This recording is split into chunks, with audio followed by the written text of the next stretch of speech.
कराची में चारे फैसल के मुकाम पर पीर के रोज सॉफ्टवेयर हाउस में एक अफसोसनाक वाकया हुआ, जिसमें कंपनी के एक एम्प्लॉय ने कंपनी के सीईओ को छुरियों का वार कर कत्ल कर दिया।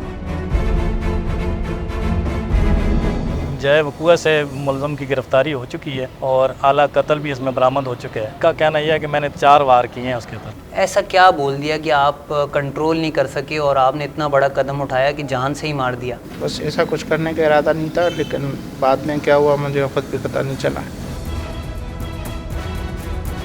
अस्सलाम वालेकुम, डायलॉग पाकिस्तान के साथ मैं हूं हसन मुगल। मुलजिम जो है वो इस वक्त लॉकअप में बंद है। आइए उससे बात करते हैं और जानते हैं कि उसने इतना बड़ा कदम क्यों उठाया। शोएब, ये बताइए क्यों आपने ये इतना बड़ा कदम उठाया, क्या वजह बनी?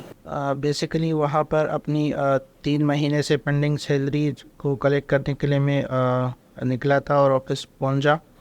तो वहाँ पर मैंने बात की कि मुझे ये प्रॉब्लम है अपने बीमारी के हवाले से। तो मुझे मिनिमम 2 सैलरी की नीड है इस वक्त अपने ट्रीटमेंट करने के लिए।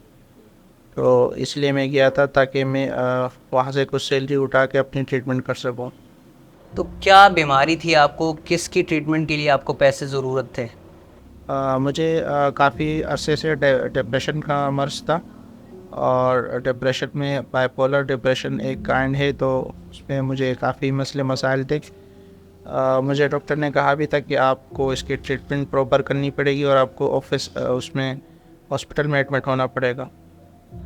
तो जब आप उनसे तनख्वाह की डिमांड कर रहे थे, उनका क्या कहना था? क्योंकि जब हमारी उनसे बात हुई वो ये कह रहे हैं कि सैलरी जो है वो डॉलर्स में आती थी, बाहर से आती थी, जिसकी वजह से वो लेट हुई। तो आपसे उन्होंने क्या कहा? मुझे ये कहा था कि हम आपको फ़िलहाल 2 सैलरी नहीं, जैसे पहले तो मैं 3 सैलरी का बोल रहा था, जो तीनों सैलरी मेरी पेंडिंग थी। लेकिन 3 पे जब बिल्कुल बात नहीं बनी तो फिर मैं 2 सैलरी तक आ, तो 2 सैलरी तो वो बिल्कुल ही नहीं मान रहे थे और मुझे ट्रीटमेंट के लिए नीड थी बहुत ज़्यादा, तो इसलिए। ऐसा क्या बोल दिया कि आप कंट्रोल नहीं कर सके और आपने इतना बड़ा कदम उठाया कि जान से ही मार दिया?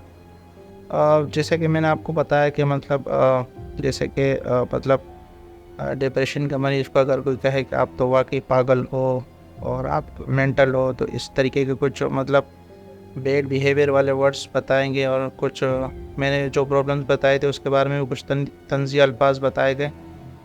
अच्छा, कितने अरसे से तुम इस कंपनी में काम कर रहे हो और किस पोस्ट पे काम कर रहे हो? तकरीबन 6.5 से 7 महीने हुए थे और सीनियर सॉफ्टवेयर इंजीनियर के डिजिग्नेशन में। और तालीम क्या है तुम्हारी?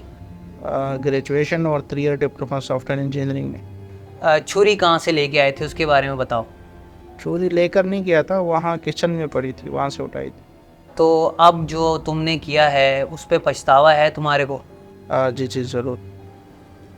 तो तुम्हें मालूम है तुमने कितना बड़ा ये गुनाह किया है, कितना बड़ा तुमने ये इक़दाम किया है कि तुमने एक बच्चों के जो सर से जो है बाप का साया छीन लिया है?